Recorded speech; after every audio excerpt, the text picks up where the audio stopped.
자, 오늘 6번째 말씀인데요. 여러분 설교 제목이 뭐죠? 다 같이 시작. 투자해야 산다.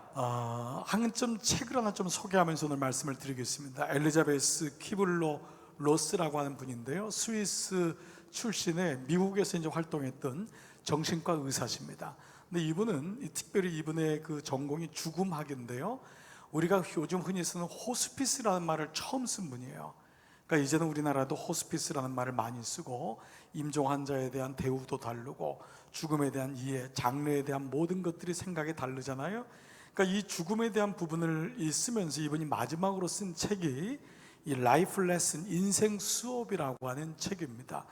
이 인생 수업이라는 책을 통해서 그는 막연히 우리가 경험하는 죽음이 그저 막연한 죽음, 어느 날 그냥 살다가 뭐 죽는 거지 뭐, 혹은 뭐 부모님이 혹은 뭐 주변에 있는 사람이 뭐 우리 늘 뉴스만 들으면은 뭐 죽음이라는 소식을 늘 들으니까 그런 죽음이 아니라 묵상된 죽음, 묵상된 그리고 준비된 죽음, 더 나아가서 소망의 죽음에 대해서 얘기하면서 이번에 죽음학의 포인트가 뭐냐 하면 죽음은 저 멀리 떨어져 있는 것이 아니라 지금 이 순간을 잘 사는 사람이 가장 죽음과 가장 그것을 잘 이해하고 있다고 하는 삶과 죽음에 대한 것을 연결해서 쓴 책입니다.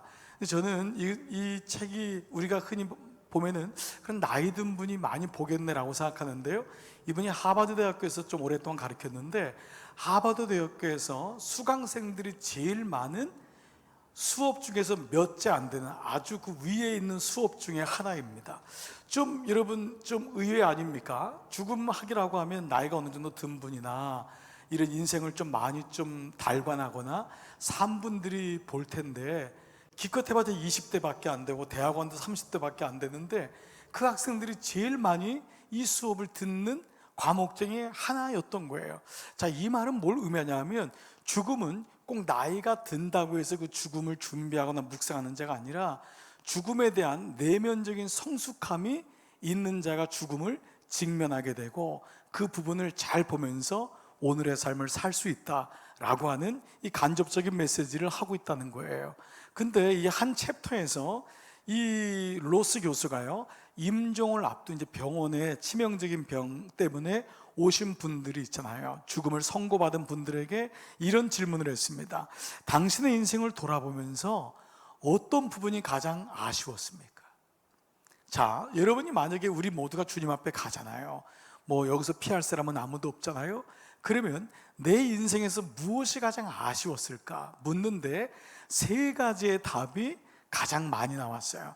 자, 우리가 볼 때는 더 많이 벌지 못해서 혹은 더 좋은 여건 속에 살지 못해서 뭐 여러 가지 뭐 그런 게 있잖아요. 내가 더 좋은 대학에 혹시 가지 못해서, 내가 더 많이 올라가지 못해서, 뭐 남자분들은 이럴 수 있는데 첫 번째 가장 아쉬운 게 뭐냐? 죽음을 닥친 분들에게 뭐를 모르고 그냥 살았던 것, 이것이 제일 아쉽대요. 인생에 대해서 한번 진지하게 생각해 본 적이 없다는 거예요. 우리가 좀 뜻밖이지 않습니까? 여러분, 최소한 예수님 믿게 되면 우리가 인생관과 사생관이 바뀌거든요. 하나님을 알게 되면. 그런데 의외로 세상에 있는 사람들이 사는 거, 왜 사는지를 물어본 적이 없이 살다가 죽음을 맞이한다는 거예요. 뭘 모르고 그냥 살았던 거, 이게 제일 후회스럽고요. 두 번째 후회가 뭐냐 하면 죽음이 올지 모르고 살았다는 것이 후회스럽대요. 이것도 의외 아닙니까? 죽음이 올지 모르고 살았대요. 그러니까 천년만년 사는 것 같이 살았다는 거예요. 아니, 난 안 죽어. 말은 우리가 그렇게 하지만은 그렇게 또 얘기한다는 것이고, 근데 세 번째가 좀 의미가 있는 건데요. 세 번째는 사랑해야 할 대상을 정작 사랑하지 못했던 것. 정말 사랑해야 될 것들, 사랑해야 될 사람이든지 그것이 무엇이든 간에 정말 사랑해야 될 대상을 정작 사랑하지 못하고 다른 것에 내 마음이 뺏긴 채 살았다는 거예요. 이 세 번째 질문은요, 이 죽음을 인지하게 될 때 비로소 자신의 사랑이 얼마나 질서 없었던 것을 알게 되고 바람을 붙잡았던 사랑이었다는 것을 알게 됩니다. 비로소 온전한 질서를 깨닫는 그 소망에 대해서 깨닫게 된다라는 거예요. 자, 이 의미가 참 여러 가지 의미일 수 있어요. 정말 내가 사랑해야 될 대상, 내 배우자, 가족, 자녀, 내 주변의 친구들 좋은 부분들이 너무 많고 내가 정말 사랑해야 될 일이 있는데 정작 거기에 대해서는 잊어버리고 무관심하고 살아가는 경우에 대해서 얘기하는데, 자, 로스 교수가 여기 대해서 이런 것을 좀 첨가합니다. 모든 사람들은 자신의 것을 쏟아 붓고 싶어하고 그것이 일이든 사람이든 그것을 향해 쏟아 붓습니다. 그리고 그런 사람을 성공적인 인생을 살았다고 얘기합니다. 여러분 동의하지 않습니까? 뭔가만 열심히 사는 사람, 쏟아 부은 사람을 성공적인 인생을 살았다는 것을 생각합니다. 그러나 죽음을 인지하는 순간 모든 사람은 자연적 종교인이 됩니다. 그 뭐냐 하면 하나님을 모르는 사람도 절대자라는 존재를 느끼게 되는 거예요. 이 죽음이 끝이 아니구나. 말은 우리가 그렇게 하지만 그 무언의 절대자를 경험하게 된다는 거예요. 그리고 자신이 그동안 쏟아부었던 것이 세 가지를 우리가 경험하게 되는데 정말 옳은 것이었나? 내가 쏟아붓고 내가 올라가고 그렇게 투자했던 것이 정말 옳은 것이었나? 두 번째는 자신은 물론 사랑하는 사람들에게 진정 행복한 것이었나? 이것이 진짜 행복한 것이었나? 나만을 위한 행복이 아니라 모든 사람에게 행복한 것이었는가? 세 번째는 그것은 절대자 앞으로도 가져갈 만한 것이었나? 이 땅에서 끝나는 것이 아니라 절대자 앞으로도 가져갈 만한 것이었나를 비로소 질문을 던지게 된다라고 추가하고 있어요. 자, 이 로스 교수의 좀 얘기를 들어보자면요, 마치 요즘 젊은 사람들에게 어떠한 인생을 살고 싶어요라고 하면 두 가지가 대답이 나오더라고요. 첫 번째는 뭐냐면 감동받고 싶다. 이게 이제 젊은이들의 특징 아니에요? 그래서 요즘 아이들은 그 마음에 감동받고 싶은 게 있구나. 영화 하나를 봐도 어떤 걸 봐도 감동받고 싶다. 두 번째는 뭔가 빠져서 집중하는 쏟아붓는 인생을 살고 싶다. 이게 젊은이들한테 물어본 어떤 삶에 대한 두 가지의 질문이었어요. 대답이었어요. 그러나 사실 이것은 젊은 사람들의 대답만은 아니죠. 나이가 들은 우리도 여러분 다 감동받고 싶어 하잖아요. 아멘? 감동받고 싶어 하죠. 또 어때요? 남은 인생이 얼마일지 모르고 나도 나름대로 열심히 살고 싶어요. 예, 이것은 모든 사람에게 주어지는 사실은 삶의 태도라고 할 수 있어요. 그런데 문제는 뭐냐? 오늘 로스 교수의 얘기를 들어보고 오늘 말씀을 통해 우리가 안다면은 감동받는 자체 1차적인 동의에서부터 한 단계 더 나아가야 될 거 뭐냐 하면 무엇에 나는 감동받고 있냐라는 거예요. 무엇에 감동받고 있냐? 그리고 나는 어디에다가 쏟아붓고 있냐라는 거예요. 오늘 수많은 사람이 다 감동받고 있잖아요. 다 쏟아붓고 있잖아요. 그러니까 여기까지 우리가 이 말씀을 가지고 한번 생각해 보자는 거예요. 그래서 오늘 이 산다 시리즈의 모든 주체의 말씀을 우리가 하나님의 말씀으로 생각하는 이유가 여기 있습니다. 우리 모두가 무슨 바람이라는 게 있잖아요. 바람이라는 말이 바램이 됐지만은 사실 우리가 생각하는 바람 이런 것들이 우리 삶에 참 많이 있어요. 그러나 이 세상의 바람은 사실 잡히는 것 같은데 그것이 아니라는 것을 알게 되고 그것이 얼마나 막연하고 허튼 것이라는 것을 매번 깨닫게 됩니다. 어린 시절 그런 말이 있어요. 춤바람 든다. 무슨 바람 든다. 뭐 그냥 끌려가는 거예요. 자기도 모르게. 이 바람이라는 것이 얼마나 무서운지 모릅니다. 멀쩡한 사람도요, 한번 바람이 들어오면은요 걷잡지를 못해요. 자격을 통제가 안 됩니다. 중독이라는 건 스스로가 통제할 수 있는 게 아니에요. 영적으로 보면, 세상적으로 말로 하면 바람이 들어가는 거예요. 근데 저는 감사한 게요, 사도행전 2장에 보면 성령을 바람으로 비유하거든요.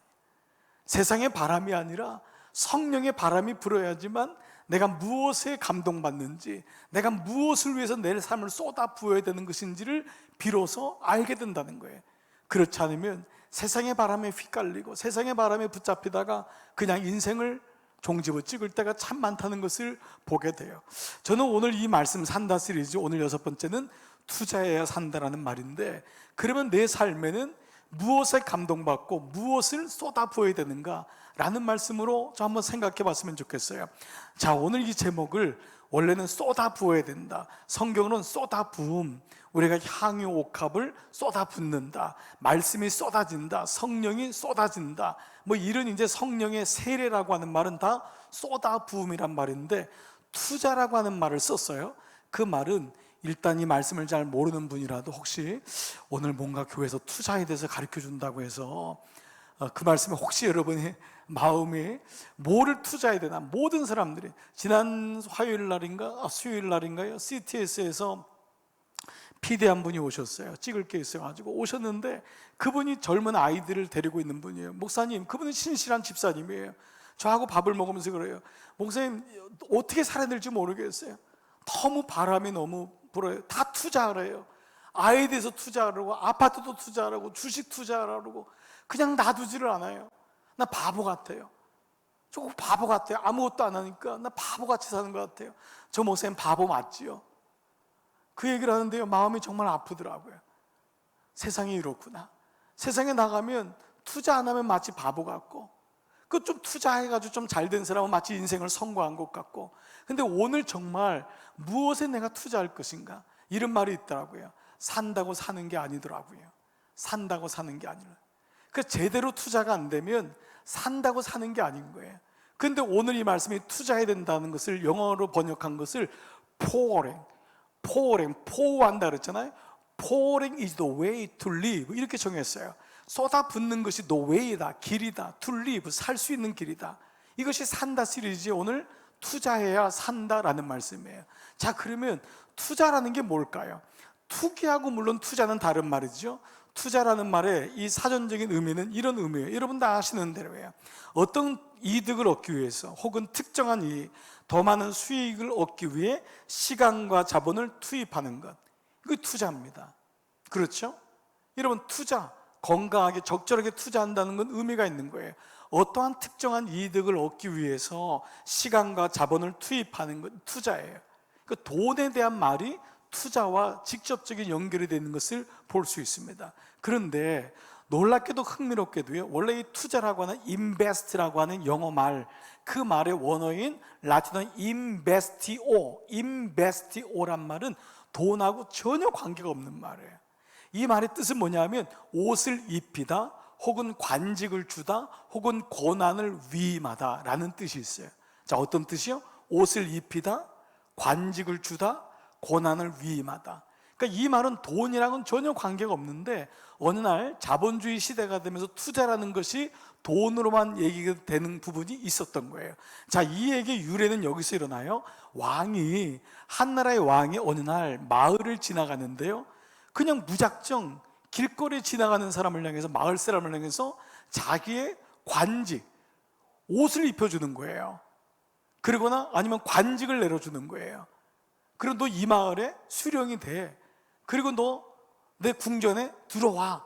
그러면서 권한을 주는 거예요. 이게 지금 인베스티오예요. 이게 왕이 그냥 길을 가다가 이유도 없는데 그냥 주는 거예요. 그게 인베스티오예요. 그러면 어떤 일이 일어날까요? 마을 사람들은 난리가 나겠죠. 아니, 저 사람 왕하고 무슨 뭐 줄이 있나 봐. 도대체 뭐를 했길래 저렇게 왕이 저 사람에게 옷을 입혀주고 관직을 주지? 바로 그것이 인베스티오, 왕의 인베스티오, 그게 바로 투자예요. 이게 굉장히 성서적인 의미예요. 자, 여러분 눈치채신 분이 있겠지만 이 말씀이 구속사적으로 보면 우리는 어느 날 내 길을 걷고 있었던 거예요. 근데 주님이 나에게 오셔서 옷을 입혀주신 거예요. 그리고 구원받는 자녀로 선택하신 거예요. 그게 뭐죠? 왕의 인베스티오예요. 왕의 투자예요. 여러분, 하나님이 우리를 구원하시기 위해서 예수님을 이 땅에 당신의 아들을 보내시고 십자가에 달려 죽이기까지 우리에게 구원의 길을 여신 건 뭐예요? 우리를 귀하게 여기셔서 우리에게 투자하신 거예요. 인베스티온가 한 거라고요. 자, 여러분, 저는 가끔 이런 생각해요. 제가 뭐라고요? 하나님이 저에게 우리 교회를 맡기셔요. 제가 뭐라고요? 저를 뭐를 믿고요? 하나님이 저게 인베스트 한 거예요. 인베스티오 한 거예요. 여러분, 저를 뭘 믿고 저에게 제 아이를 맡기셨을까요? 제 가정을 맡기셨을까요? 저를 뭐를 믿고? 주님이 일방적으로 인베스트에 온 거예요. 그게 바로 하나님의 투자하심이에요. 그것이 바로 왕의 투자인데, 바로 그 감격과 감동을 가지고 내가 그렇게 하나님께 선택받고 투자된 것에 대해서 합당한 반응을 하는 것이 나의 인베스티오예요. 주님이 나를 선택하셨기 때문에 내가 주님의 자녀답게 살아야지. 나에게 구원의 옷을 입히시고 나에게 관직을 주셨고 임명했기 때문에 거기에 걸맞는 삶을 살아야지. 이것이 바로 하나님의 왕의 인베스티오에 대한 나의 인베스티오라는 거예요. 그러니까 우리는 보통 투자는 어떠한 것을 보면서 짐짓 여기다가 투입하면은 이익이 오겠지라고 하는 조건적인 부분이 있지만은 왕의 투자는 우리를 향해 어떤 조건도 없는 거예요. 그냥 주시는 사랑인 거예요. 그리고 우리의 투자도 그 왕의 인베스티오에 대한 감격과 사랑에서 나오는 모습이 바로 우리의 인베스티오, 투자가 된다는 거예요. 자, 이러한 말씀의 한번 배경을 가지고 오늘 이제 이 말씀을 가지고 어떠한 사람이 과연 하나님에게 합당한 인베스티오의 모습을 보였는가, 무엇에 투자하는 것이 하나님의 인베스티오에 대한 가장 적절한 반응인가를 한번 말씀을 통해 볼게요. 자, 오늘 본문 말씀은 여러분 다 아시는 말씀이죠. 어느 집에 마르다라고 하는 마리아 두 남매가 살았습니다. 근데 오늘 본문이 이렇게 시작돼요. 38절 다 같이 시작. 마르다라 하는 한 여자가 자기 집으로 영접하더라. 자, 무슨 말이죠? 마르다가 주님을 신방을 요청한 거예요. 자, 예수님이 이 어느 마을에 들어갔는데 이 마을에 이 집을 잘 아는 것 같아요. 마르다는 전혀 보니까 주저함이 없어요. 예수님이 알고 있어요. 그래서 예수님에게 자기 집으로 주님을 영접했다 그러고 주님은 그 집을 알고 있는 것 같아요. 그 집에 아무 꺼리낌 없이 그 집에 가셨어요. 신방하신 거예요. 자, 오늘 이 본문을 통해서도 볼 수 있고요. 전반적인 이 본문을 통해 보는 마르다의 성품이 있어요. 대단히 주도적이에요. 여러분, 여자분이 이 정도로 옛날에 그 바쁘신 예수님을 향해서 예수님께 우리 집에 와주세요 라고 하는 분은 쉽지 않을 거예요. 그런데 오늘 말씀에 한 여자가 자기 집으로 영접하더라. 또 이 여자는 나름 계획이 분명했던 사람이 있었던 것 같아요. 자기의 나름 방법이었지만은 예수님으로부터 받은 인베스티오에 대해서 자기 나름대로 자기의 반응을 보이고 싶어 했던 것 같아요. 예수님에게 좋은 것을 오늘 본문을 아는 대로 좀 대접해드리고 편하게 해드리고 싶었던 마음이 있었던 것이죠. 자, 우리는 오늘 이 마르다와 또 다른 여자 동생인 마리아를 한번 비교해 보고 싶어요. 이 두 말씀을 통해서 투자한다는 것이 어떤 의미를 가지는지를 한번 묵상해 볼게요. 먼저 마르다입니다. 자, 마르다의 요청으로 예수님이 집에 들어오시면서 여러분 마치 영국으로 따지면 두 막이 만들어지고 있어요. 한 막은 뭐죠? 예수님의 발 앞에서 말씀을 듣는 마리아에 대한 장면이 조명이 비춰지고 있고, 한 장면은 뭐죠?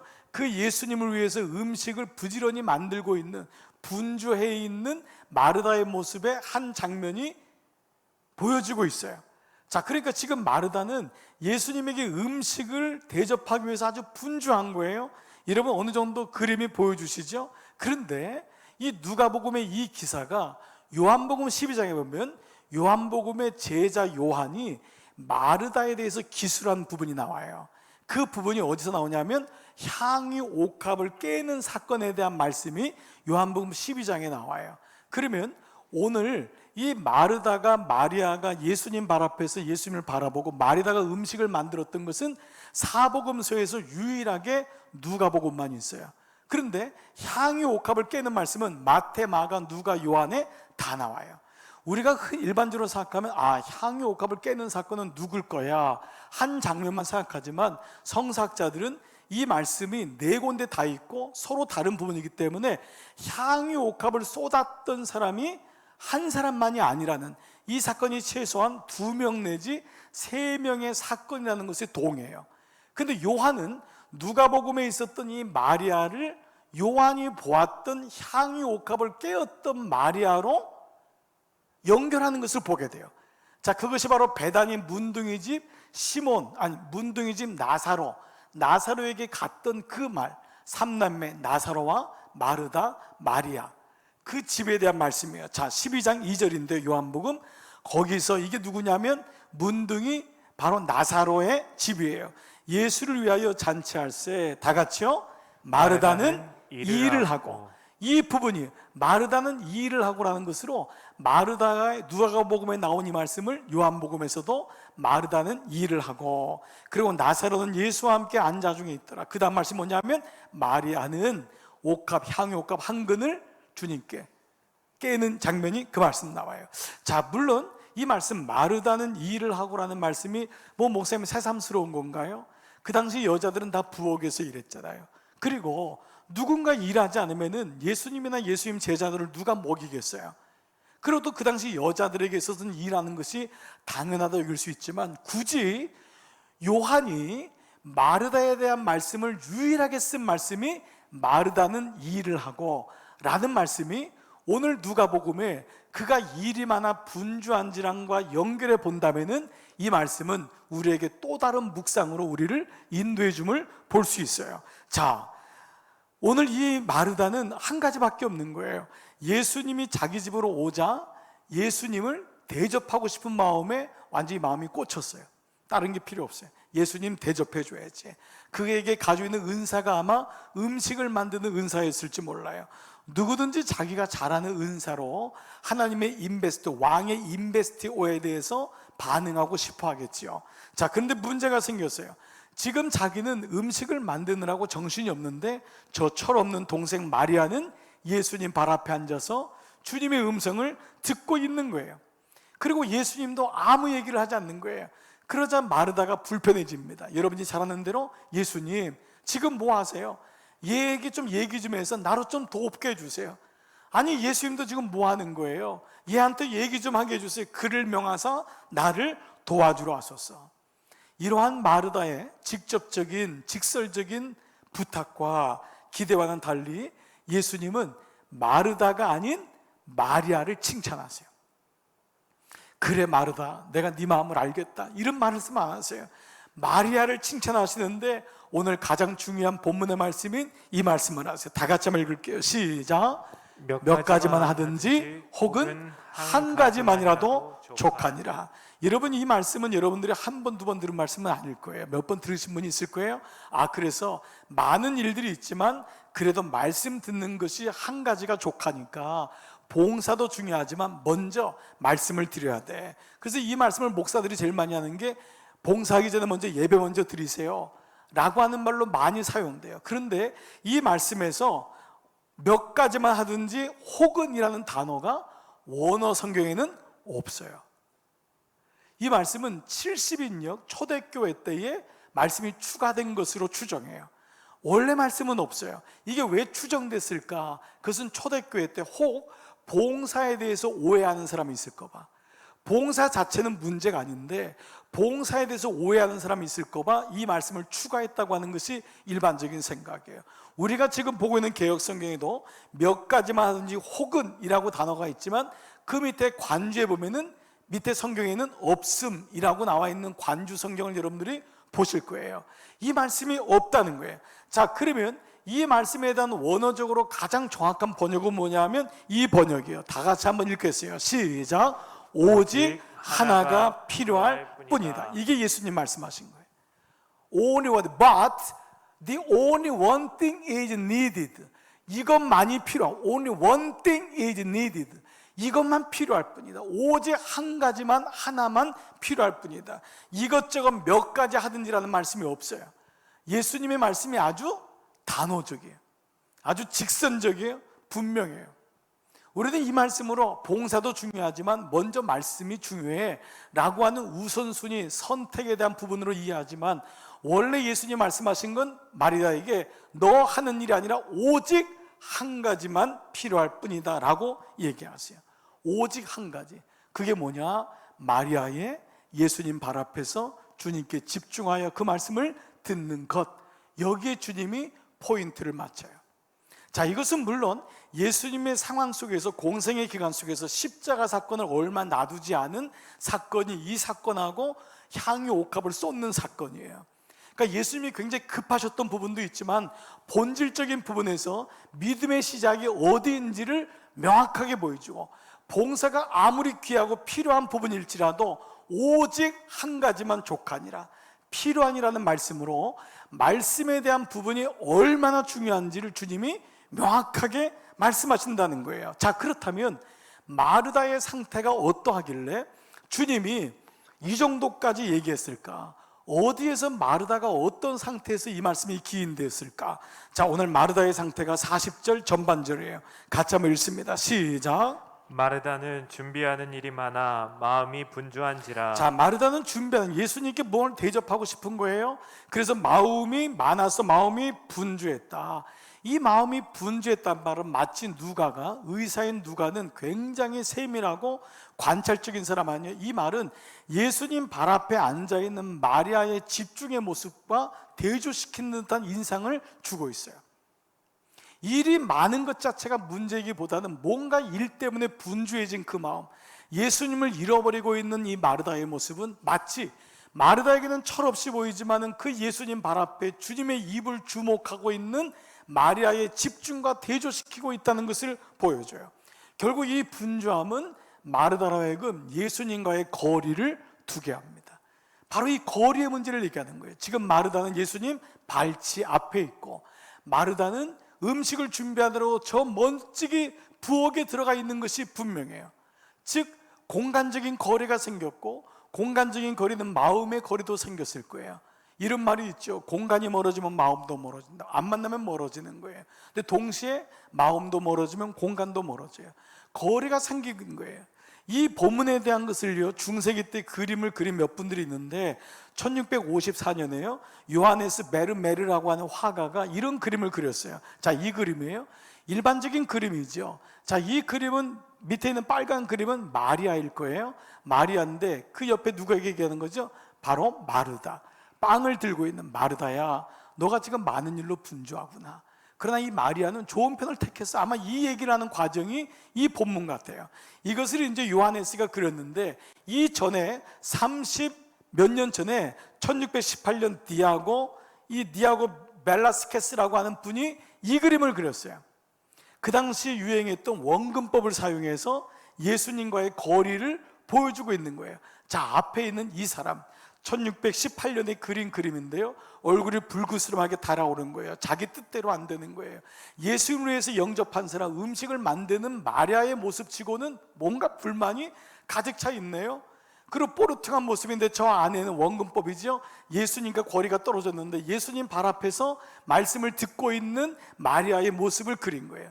지금 이 디에고 벨라스케스는 뭐를 의미할까요? 지금 마르다와 예수님과의 거리를 얘기하고 있는 거예요. 그럼 옆에 있는 저분이 누구냐? 저 남자분 같이 생긴 분, 원래 그림의 원본에는 할머니예요. 동네 할머니. 근데 무섭게 생겼네요. 그래서 이 그림을 보는 분들이 혹시 저 그림이 마귀가 아닐까라고 유추하는 장면까지 나올 정도로 뭔가 마르다를 옆에서 꼬드기고 있는 거예요. 마르다 봐, 예수님 너에게 관심 없어. 너 이렇게 열심히 봉사해봤자 의미가 없어. 그런 말로 꼬드기고 있는 마치 이런 그림이 보여주고 있어요. 자, 보십시오. 오늘 지금 마르다와 예수님 간의 거리에는 뭐가 문제가 있는 거죠? 거리의 문제.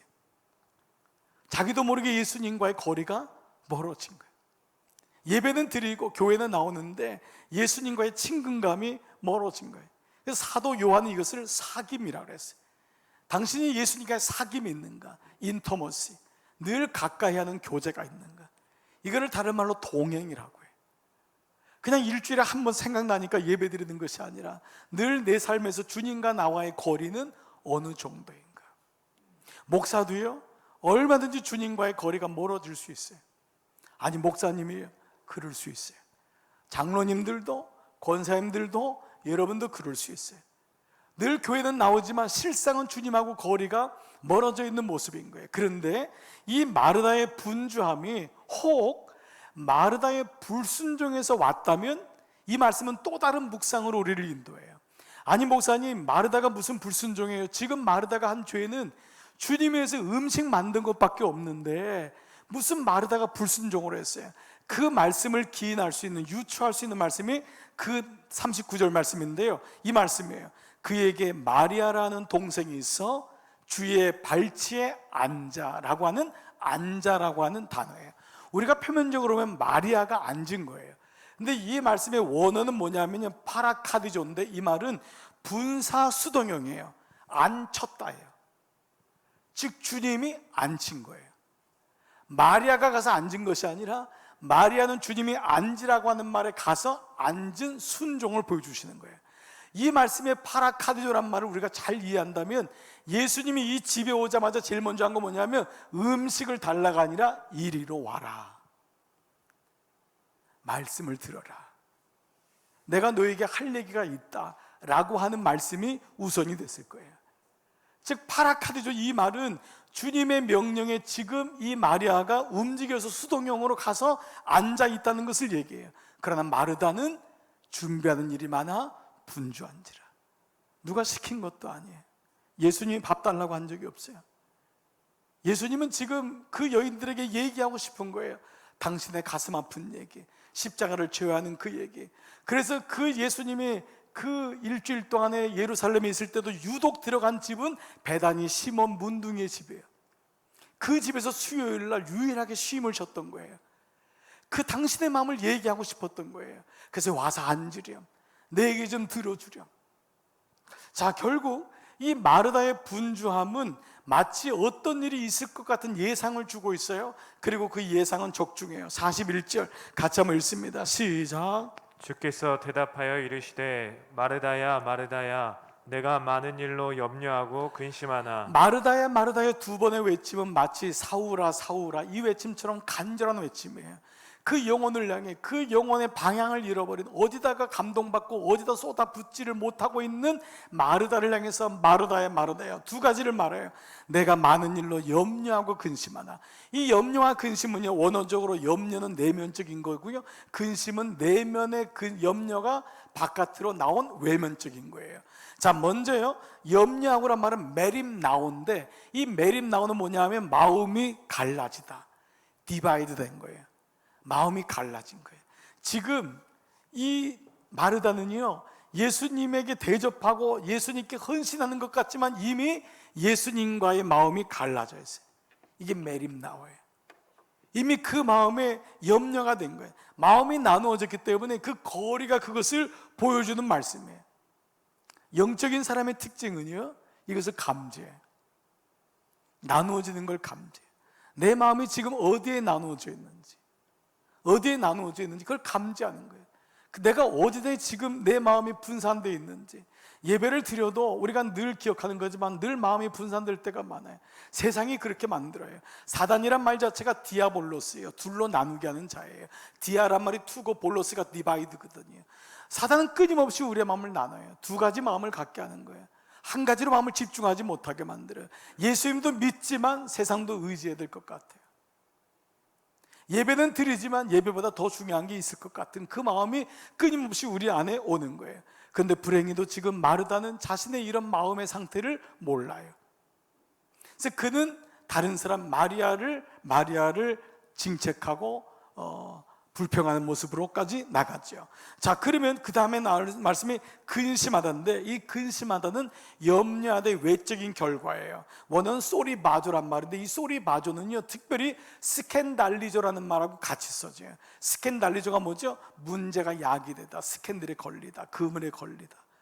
결국 이 마리아는 자기도 모르게 이 시험에 지금 빠져가고 있는 모습이 보여지는 거예요.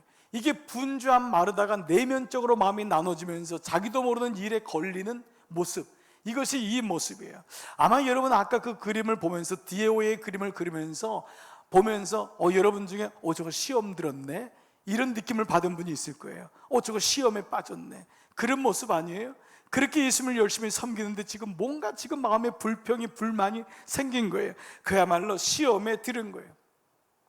자, 그런데 이런 마르다의 모습이 그래서 더 심각해요. 바로 시험에 들었다, 시험에 든 것. 가끔 교회에 잘 안 보이시는 분들, 목사님들에게, 권사님들에게, 구역장님들에게, 아니 어떻게 지내세요? 그분 요즘 왜 교회 안 보이죠? 목사님 시험 들었어요.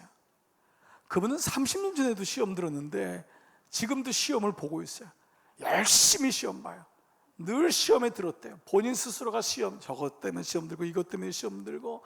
시험이란 단어가 참 많아요. 예수님도 이 시험이란 단어를 만만치 않게 보셨어요. 주기도문에서 시험에 들게 하지 마옵시고 다만 악에서 구하옵소서. 즉 시험 자체보다도 시험 뒤에 있는 악에 대한 염려를 하셨던 거예요. 시험이 없는 인생은 아무도 없어요. 그러나 시험에 빠지는 사람이 있는가 하면 시험에 빠지지 않는 사람도 있어요. 똑같은 시험이라고 다 시험에 들지 않습니다. 어느 사람은 시험을 통과하는 사람이 있어요. 그 시험을 통해서 영적인 근육을 만들고 오히려 강하게 일어나는 사람이 있는가 하면 모든 시험에 다 빠지는 사람이 있어요. 왜 그럴까요? 근데 거기는 예수님은 뒤에 악에서 구하옵소서, 악의 존재, 마귀가 그 시험을 통하여 그의 마음과 생각을 어떻게 붙잡는지에 대해서 말씀하고 있어요. 흔히 영적인 차원에서 본다면 시험 들었다는 말을 이렇게 얘기해요. 사람이나 환경으로 인하여 일어난 일에 대하여 해석할 수 있는 능력이 없을 때, 사람이나 환경으로 인해 일어난 일에 대해서 해석할 능력이 없을 때 시험에 빠진다 그래요. 즉 똑같지요. 주님과의 거리가 멀어진 마리아에게는 이미 틈이 많아진 거예요. 그래서 주님의 음성을 듣지를 못하는 거예요. 그러면 여지없이 그것을 해석할 능력이 없어지게 돼요. 어떠한 사건을 보지를 못하는 거예요. 마리아가 그랬던 사람이 아니에요. 마리아가 옛날에 그렇게 자기밖에 모르고 언니는 일하는데 이기적인 사람이 아니에요. 그건 뭐지 이미 알았어요. 예수님이 앉으라고 했던 거예요. 그리고 그는 말씀에 경청하고 있었던 거예요. 근데 오늘 보니까요, 두 가지의 시험에 빠진 마르다에게 공통적인 모습 두 가지가 나타나요. 첫 번째, 마리아가 마음에 들지 않아요. 이거는 모든 시험에 오면 사람에 대한 원망이 일어납니다. 그 사람이 미워지는 거예요. 그 사람이 싫어지는 거예요. 살다 보면은 모든 사람의 마음은 똑같지 않아요. 모든 사람의 마음이 하나가 되기를 기도하지만 모든 사람, 내가 낳은 자식도 마음이 달라요. 모든 사람의 마음이 다르기 때문에 그 마음이 모아지는 건 어려워요. 자, 그런데 문제는 뭐냐? 그 마음에 대한 생각을 보지 못하고 사람에 대한 생각까지 가게 되는 거예요. 시험이 오니까 사람이 미워지고 사람이 섭섭해져요. 그래서 마리아에 대한 원망이 생기게 돼요. 자, 이것은 어떠한 악에 대한 것까지 가게 되냐면 결국 사람과 공동체에 대한 믿음을 잃게 돼요. 사람에 대한 믿음을 잃게 되고, 그리고 공동체, 그 사람으로부터 오는 믿음의 공동체로부터 나오게 되는 일까지 오게 돼요. 이게 사실은 마귀의 목적입니다. 마귀의 목적은 사람과 싫어지고 사람하고 의견이 안 맞고가 아니에요. 그 사람 때문인데 그 교회를 놓쳐요. 하나님이 주신 교회에 대한 간절함과 소망과 귀함에 대해 깨닫지 못해요. 그 사람을 싫어졌는데 가정을 놓치는 경우도 있어요. 오늘 우리가 이 말씀을 전체적으로 잘 봐야 됩니다. 그렇지 않으면 공동체를 잃어버리는 거예요. 그 사람과 공동체가 똑같지 않아요. 그 사람은 그 사람일 수가 있어요. 물론 그 사람이 공동체의 일원이지만은 공동체는 공동체로 주신 이유가 있는 거예요. 근데 그 사람에게 몰입되다 보니까 그 생각이 정리 안 되니까 악은 그 사람을 통해서 공동체까지도 파멸시켜버리는 거예요. 지금 마리아에게 첫 번째 일어났던 것, 사람에 대한 원망. 두 번째는 어떤 현상이냐 하면 예수님에 대한 섭섭함도 있어요. 예수님 뭐라고 하셔야지요. 저 철없는 애 내버려 두세요. 예수님이 명령했는데. 예수님에 대한 섭섭함이 일어나요. 예수님에 대한 섭섭함은 마르다로 어디로 가게 할까요? 기도의 자리에서 밀어내게 합니다. 이게 마르다에게 치명적인 모습입니다. 마귀가 원하는 게 뭘까요? 기도 안 하게 하는 것, 기도 못 하게 하는 것. 그동안 기도의 자리를 지켰던 분들에게 이런저런 사정을 통해서 기도의 자리를 지키지 못하게, 기도의 도전을 받지 못하게 하는 거예요. 기도의 감동을 받지 못하게 하는 거예요. 금요 성령 집회, 수요일날 새벽에, 주일날 이렇게 모였을 때마다, 기도하는 때마다 느껴지는 제 마음, 목사도 함께 모여서 기도하지 않으면 기도할 수 없는 게 목사이거늘 하물며 우리 성도들은 어떨까? 혼자서 다니엘처럼 창문을 향해서 기도하는 사람이 몇 명이나 있을까? 이게 어려운 거예요. 그래서 끊임없이 교회가 중보기도 훈련을 받고 골방에 들어가서 혼자 기도하는 시간을 부단히 갖고자 하는 이유도 여기 있는 거예요. 저도 아침에 출근하면 억지로라도 중보기도로 들어가서 엎드리는 이유가 마음에 원해서 기도하는 것이 아니라 기도하는 시간을 놓쳐버리고자 하는 마귀의 작전이 있기 때문에. 그래서 오늘 이 마르다는 기도의 자리에서 밀쳐내게 되는, 바로 이것이 지금 마르다의 모습이에요. 그러면 많은 일로 분주한 사람이 마르다만일까요? 많은 일을 하는 여러분도 있잖아요. 저도 있을 수 있고 많은 사람들이 많은 일을 하잖아요. 그러나 많은 일로 분주하지 않을 수 있는 유일한 방법이 있어요. 바로 예수님께 초점을 맞추는 거예요. 많은 일이 오지만, 끊임없이 일이 오지만 내 마음의 균형, 영적 균형을 놓치지 않는 거예요. 예수님께 초점을 맞출 때 많은 일이 부득불하게 내게 오더라도 흔들리지 않고 바람이 불질 않아요. 많은 일은 필히 염려와 근심으로 하는 스캔달리저로 우리를 이끌어가요. 높은 사람 좋아할 거 없잖아요. 높은 사람 꼭 스캔들 걸리잖아요. 돈의 문제, 이성의 문제, 환경의 문제, 권력의 문제, 이 모든 문제가 쓰러뜨려가는, 그래서 빼앗기지 아니하리라. 마리아는 좋은 편을 택했으니 빼앗기지 아니하리라. 그러나 지금 마르다는 왜 빼앗기죠? 왜 흔들리죠? 이것이 좋은 것인지를 몰랐던 거예요. 기도의 자리에서 밀려나는지 몰라요. 공동체에 대한 소중함을 몰라요. 믿음에 대한 사람에 대한 소중함을 모르고 있는 거예요. 바로 이것이 마르다의 모습인 거예요. 그런데 이미 우리가 이 마르다를 통해 이미 알고 있지만 마리아를 봐보세요. 그는 비로소 주님의 그 인베스티오, 왕의 투자에 대해서 반응하고 있어요. 어떤 것이 왕의 투자에 대해서 가장 지혜롭고 정확한 투자인 것을 알고 있어요. 뭐지요? 왕과 눈이 마주치는 거예요. 왕의 음성을 듣는 거예요. 왕이 무엇라고 얘기하는지 듣는 거예요. 내가 왕을 위해서 뭘 해야지 영광이 되겠습니까, 여러분? 내가 하나님을 위해서 무엇을 한들 큰 일을 하겠어요? 어떤 분이 그래요. 우리 목사님 세계적인 그런 기도들 많이 하죠. 옛날에요.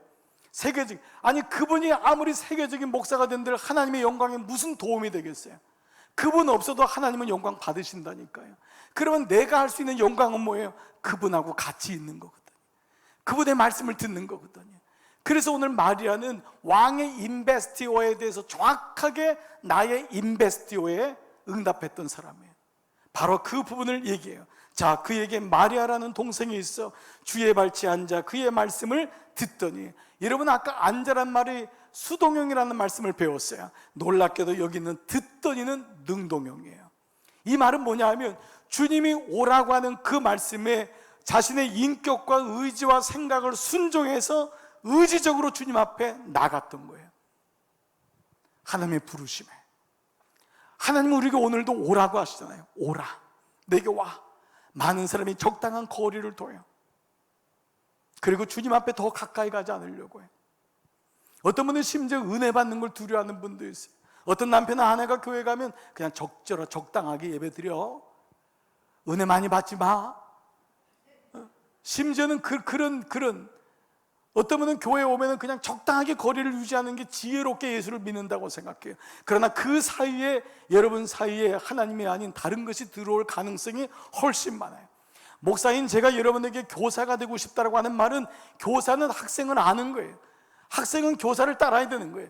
그게 안 되면 여러분은 와가지고요 그냥 만답하는 사람의 얘기 듣고 갈 수 있더라고요.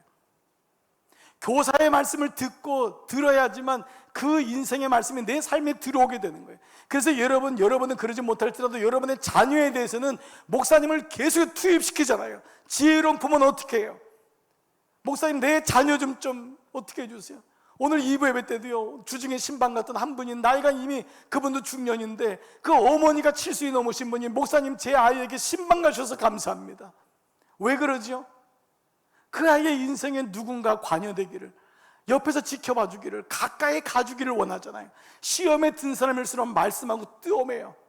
목사하고도 띄엄해요. 장로님하고도 거리가 멀어요. 어느 누구 얘기도 듣지도 않는 거예요. 자기는 잘 믿는다고 하지만 그 결과는 염려와 근심이에요. 결국은 스칸달이죠. 우리가 이 말씀을 기억해 보는 거예요. 근데 여기 지금 마리아는 그의 말씀을 듣더니 집중하는 거예요. 완전 경청 상태예요. 그분 앞에 달려가는 거예요. 빌립이 달려갔듯이 그분의 말씀을 듣는 태도인 거예요. 주님, 내가 주님이 오라고 할 때 내가 가까이 가겠습니다. 오늘 예배는 바로 그러한 것 아니에요. 여러분, 주님이 오라고 했을 때 내 마음속에 그러한 순종, 그러한 마음을 갖는 거예요. 그런데 오늘 이 마리아에게 주신 예수님 말씀이 뭐예요? 42절, 마리아는 이 좋은 편을 택하였으니 빼앗기지 아니하리라. 근데 이 좋은 편이란 단어가요, 이 편이란 말이 메리사인데, 헬라어로 메리사는 영어로 폴션으로, 영어가 이 파톡은 폴션으로 번역됐지만 이 말은 재산이란 말이에요. 즉 몫이라고 번역된 거예요. 그래서 세 번역에 어떻게 번역됐냐? 마리아는 가장 좋은 몫을 택하였다. 가장 좋은 목, 가장 재산을 택하였다. 그러니 아무의 것을 빼앗기지 아니하리라. 이것이 가장 탁월한 투자라는 거예요. 가장 탁월한 투자. 내가 무엇을 해서 재산이 늘고 무엇을 해서가 아니라 주님이 지켜주시지 아니하시면, 주님의 그 말씀을 듣는 것, 그분 앞에 발치 앞에 엎드리는 것, 이것이 인생에서 가장 탁월한 투자, 가장 좋은 몫을 선택했으니 빼앗기지 아니하리라. 아까 말씀드렸던 요한이 이 말씀의 마리아를 요한복음 12장에 자기가 봤던 옥합 깨는 그 장면의 말씀을 마리아로 연상시키면서 했던 말씀이 있어요. 12장 1절, 이곳은 예수께서 죽은 자 가운데서 살리신 나사로가 있는 곳이라. 거기서 예수를 위하여 잔치할새 마르다는 일을 하고 나사로는 예수와 함께 앉아 중에 있더라. 그리고 마리아는 지극히 비싼 향유고 순전한 나다 한 근을 가져다가 예수의 발에 붓고 자기 머리털로 그의 발을 닦으니 라는 말씀으로, 누가복음에 나왔던 그 마르다와 마리아를 요한은 옥합을 깨는 사건 중에서 자기가 봤던 사건이 이 마리아가 그 마리아라는 것을 얘기하고 있다면, 오늘 요한은 뭘 얘기하고 싶었던 걸까요? 어떻게 자기의 전 재산이라고 할 수 있는 옥합 향유를 깰 수 있냐 말이야. 그 근거는 바로 오늘 이 누가복음 10장에 있는 말씀, 예수님 발치에 앉았던 마리아의 그 모습 때문이라는 거예요. 그 말씀에 앉았던, 그 말씀을 경청했던 그것이 그로 하여금 옥합을 깨는 데까지 갈 수 있었던 것이라는 거예요. 믿음은 그래서 들음에서 나는 거예요. 말씀의 축적, 말씀의 투자가 만들어낸 결과가 성경에서 가장 아름다운 옥합을 깨는 장면의 말씀으로 연결되고 있는 것입니다. 우리는 흔히 이런 말을 해요. 여러분, 저는 이 기도가 틀렸다고 생각하잖아요. 말씀을 가지고 세상에서 잘 살게 해주세요. 우리 자녀가 말씀을 가지고 공부를 잘하게 해주세요. 우리 아이가 말씀을 가지고 군대를 잘 통과하게 해주세요. 우리 아이가 말씀을 가지고 장사를 잘하게 해주세요. 근데 이 말씀은 무슨 말씀인 줄 알지만은 자기도 모르는 사이에 이 축은 어디 있냐면은 내 아이의 일, 내 장사, 내 기업, 여기에 축이 있고 이것을 위해서 말씀이 필요한 것은 아닌가라고 하는 느낌이 있다는 거예요. 근데 오늘 말씀으로 된다면은 주님은 그거를 원하시는 게 아니에요. 마르다에게 오직 한 가지만 족하니라, 오직 한 가지만 필요하니라. 네가 말씀의 사람이 되어라. 네가 말씀의 기업인이 되고, 말씀이 필요한 사람이 아니라 말씀을 가지고 기업을 움직이려고 하지 말고 네가 말씀의 사장이 되고, 네가 말씀의 기업이 되고, 네가 말씀의 어머니가 되고, 네가 말씀의 학생이 되고, 네가 말씀의 의사가 되고, 네가 말씀의 공무원이 되고, 네가 말씀의 간호사가 되고, 네가 말씀의 법조인이 되고, 네가 말씀의 모든 일을 하는 사람이 되라는 거예요. 말씀을 가진 사람, 말씀이 내 삶을 살기 위해서 필요한 것이 아니라 그거 한 가지면은 족하니라. 그 하나가 전부다. 말씀의 사람이 될 때에 모든 것이 다 이루어진다라고 하는 이 말씀을 우리에게 주고 있습니다. 말씀을 마무리하려고 합니다. 여러분, 오늘 칼럼에 소개해드린 분이 있죠. 1938년 타임즈에 사도 바울 이후에 가장 위대한 선교사라고 하는 닉네임으로 불려진 분이 있어요. 이분은 또 인도의 영적 아버지 간디와 함께, 간디와 동시대를 살았어요. 간디와 함께 미국 분이었지만은 인도의 영적 아버지라고 불린 사람인데, 스탠리 존슨이란, 이 스탠리 존스의 말이 바로 사람 따라가지 말고 신호등 따라가세요. 그 말에 영향을 받고 그 말씀 가졌던 사람도 예화도 스탠리 존스 목사님 예화예요. 이 스탠리 존스 목사님은요, 평생을 지병을 가지고 살았어요. 심혈관의 아픔을 가지고 살아서 50대 때도 쓰러져 가지고 한쪽이 마비가 되고, 목사인데 혀가 마비된 적도 있고, 60대도 또 쓰러져요. 심장에 이게 참 약하니까 70대도 쓰러지고 80대도 쓰러져요. 88세에 주님 부르심 받았는데, 그가 88세에 부르심 받으면서 너무 귀한 일들을 많이 했어요. 하나님 말씀에 집중해서 그 지혜를 가지고 살았는데, 심지어 연합감리교에서 감독으로 추대됐는데 감독 임명되기 전날 인도로 도망가셨어요. 나는 감독의 거리도 아니고 하나님이 내게 주시는 건 그건 아니라 인도 사람에게 하나님 말씀을 전하는 것이다. 그랬던 그분이 침상에서 마지막 몸이 반신불수가 됐을 때 손으로 쓸 수 없으니까 입으로 이 구슬로 해서 쓴 책이 하나님의 예스라는 책이에요. 하나님의 예스.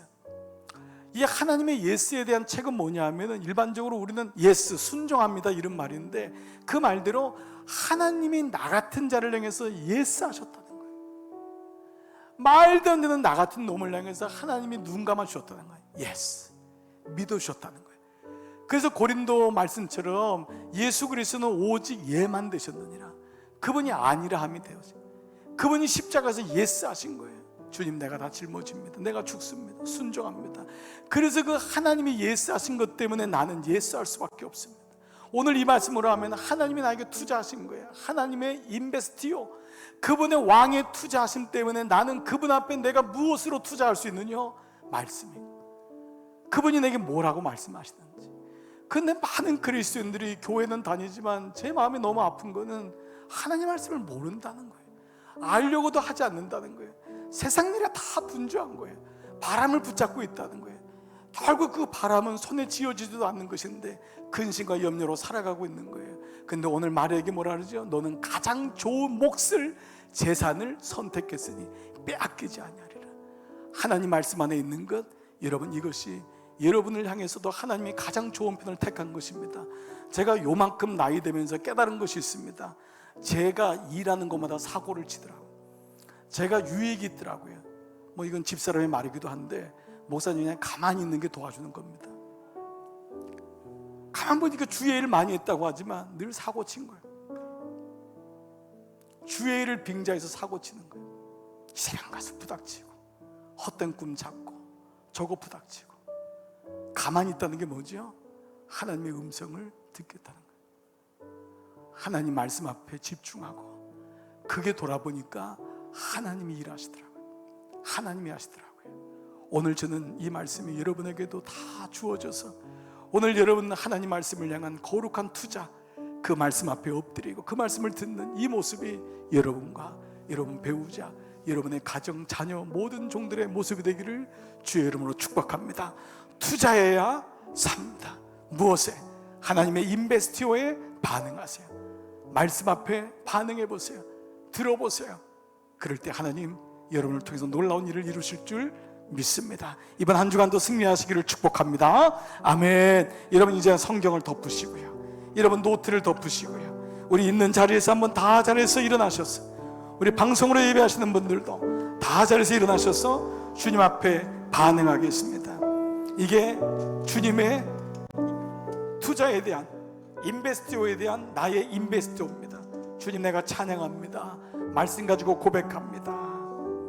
우리 늘 부르시는 찬양, 말씀 앞에서 함께 찬양하겠습니다. 말씀 앞에서 경외함으로 주께 홀로 섭니다. 주께 홀로 섭니다. 주님, 생명의 말씀 내가 읽고 순종해 주님을 예배합니다. 주를 예배합니다. 기록된 말씀, 기록된 말씀, 힘이 있어서 진리로 우리 거룩게 하며, 거룩한 말씀, 거룩한 말씀, 세세 영원히 복음이 되어 주님 내게 말씀하십니다. 말씀하시네. 하나님 말씀에 두려워 떠는 자, 그 말씀에 생명을 거둔 자, 한 사람 찾으시는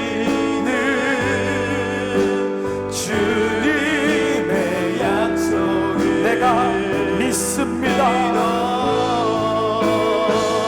하나님 말씀, 나의 삶과 나의 죽음과 나의 모든 생활이 순종하며 주 따라가는 자, 영원한 하나님 나라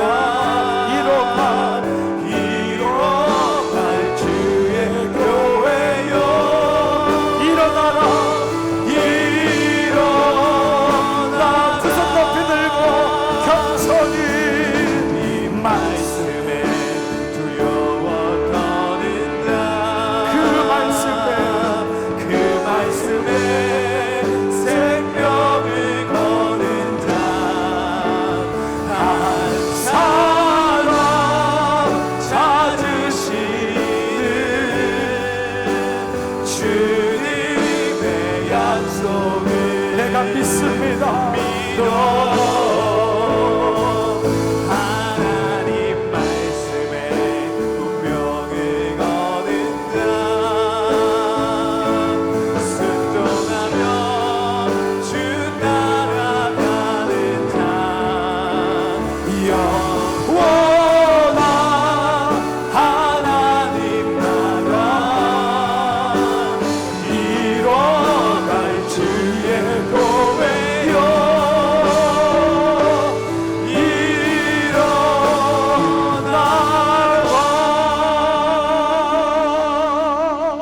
두 손 높이 든 채로 이 시간 결단의 기도를 드리기를 원합니다. 아버지, 내 힘으로 되지 않아요. 주님 앞에 요청하고 간청합니다. 주님 앞에 엎드립니다. 주님, 내가 말씀에 눈이 열려지도록, 내가 귀가 열려지도록 아버지, 주님의 그 인바스티오에 주님의 투자하심에 내가 적절하고도 합당한 것은 주의 말씀을 듣는 것입니다. 주의 말씀을 묵상하는 것입니다. 주의 말씀을 기록하고 공부하고 나누어지고 투자하고 그 말씀의 양육을 받고 양육하고 생각하고 말씀의 확신을 갖는 것입니다. 아버지, 내 삶이 말씀을 가진 자가 되기를 원합니다. 우리 함께 결단의 고백을 함께 드리겠습니다. 아버지, 감사합니다. 아버지, 오늘 예배드리는 종들에게 아버지 마리아의 이 마음을 주시옵소서. 마리아에게 와서 앉으라, 앉으라, 와서 들으라. 주님 말씀할 때에 그 마리아가 그의 음성을 듣고 주님 앞에 엎드리는 것처럼 아버지, 오늘 종들이 아버지 왕의 인베스티오, 왕의 인베스티오, 왕의 투자에 대해서 주님, 나도 투자합니다. 그 바로 말씀입니다. 주님, 내가 말씀 앞에 무릎을 꿇습니다. 그리고 말씀을 듣기를 원합니다. 아버지, 이 어려운 때에 공부할 때 말씀이 다시 뚫고 일어나기를 원합니다. 우리 종들을 붙잡아 주시옵소서. 아버지, 예배에 목마름이 생기게 하시고 갈급함이 생기게 하시고 하나님을 향한 마음이 있어서 혹이나 주님과 거리가 있습니다. 아버지, 주님과 간극이 있습니까? 주님, 그 거리가 멀어지지 않게 하여 주시옵소서. 주님, 그 간극으로 찾아와 주시기를 원합니다. 아버지, 주님, 공간과 마음의 거리가 멀어지지 말게 하셔서 주님, 붙잡게 하여 주옵소서. 아버지, 롯이 아브라함을 붙잡듯이 롯이 시어머니 나오미를 붙잡듯이 아버지 앞에 나가는 믿음의 역사가 있기를 원하고 기도합니다. 자비로우신 아버지, 오늘 우리 교회에게 이 은혜를 주옵소서. 말씀의 은혜를 주옵소서. 예배 은혜를 주옵소서. 기도의 은혜를 주옵소서. 시험에 들고 사람이 원망스럽고 환경이 어렵고 그러나 악에 빠지지 말게 하시고 다만 악에서 구하옵소서. 아버지, 일어나는 믿음, 회복되는 믿음으로 붙잡아 주시옵소서. 주님 감사합니다. 주님 감사합니다. 주님, 종들에게 아버지의 마음으로 종들에게 말씀하여 주옵소서. 그 거리가 멀어진 자가 다시 돌아오게 하여 주옵소서. 회복시켜 주옵소서. 분주한 길로 많은 일로 분주하지 말게 하시고 그 마음이 아버지 앞에 균형을 잡고 주님을 바라보는 놀라운 믿음의 역사가 우리 모든 종들 가운데 있게 하여 주시옵소서. 아버지, 감사합니다.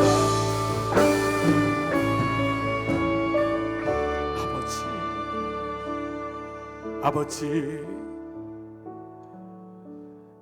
이 땅에 살아가면서 수많은 소식들이, 소문들이 들리고 아버지, 나는 꼭 바보 같고 아무것도 안 하는 것 같고 못하는 것 같고, 그런데 하나님, 그 바보 같은 마리아에게 주님이 너는 가장 좋은 재산 몫을 택했으니 어느 누구도 그것을 빼앗지 못할 것이다. 주님, 오늘 이 말씀이 오늘날 우리에게, 나에게 주시는 말씀이 아닌가요? 내가 애써서 살아온 것 같고 내가 바람을 붙잡는 것 같지만 속이는 바람이었고 속는 바람이었습니다. 오직 생명 되시는, 생기 되시는 성령의 바람, 말씀의 바람만이 나를 균형 있게 만들고 주님 앞에 나가게 하고 주님 앞에 가서 애쿠 그의 말씀을 들을 수 있사오니 주여, 오늘 우리 교회 위에, 오늘 예배드리는 모든 종들 위에 이 마리아의 은혜가 임하게 하여 주시옵소서. 혹 마르다처럼 주님과 거리가 멀어진 종들이 있습니까? 오늘 말씀을 통하여 다시 깨달아지게 하여 주옵소서.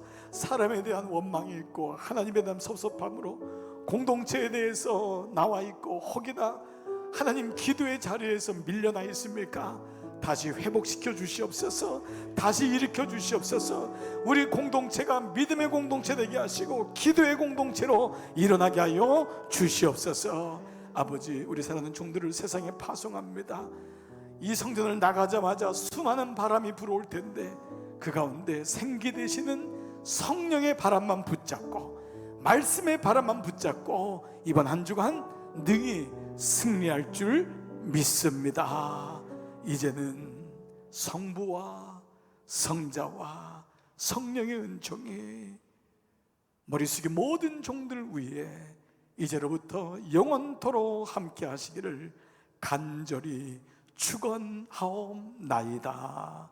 아멘.